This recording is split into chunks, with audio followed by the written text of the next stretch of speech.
Hi, tutor and teammate.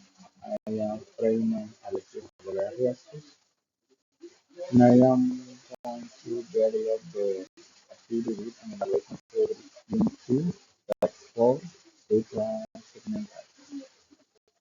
This activity is called words of free pronunciation practice, and the first activity I have to check a sentence, mark the syllable stress of each word, and record myself pronouncing that sentence.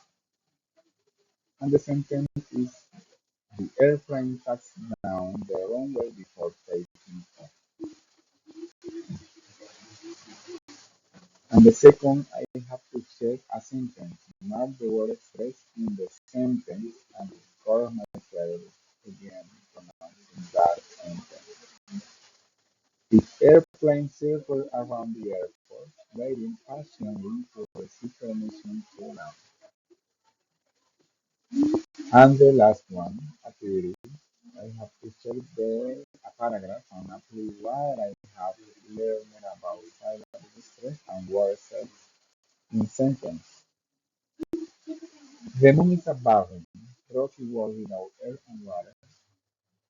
It has a dark lava plain on its surface. The moon is filled with craters. It has no light of its own. It gets light from the sun. The moon keeps changing its shape as it moves around the earth.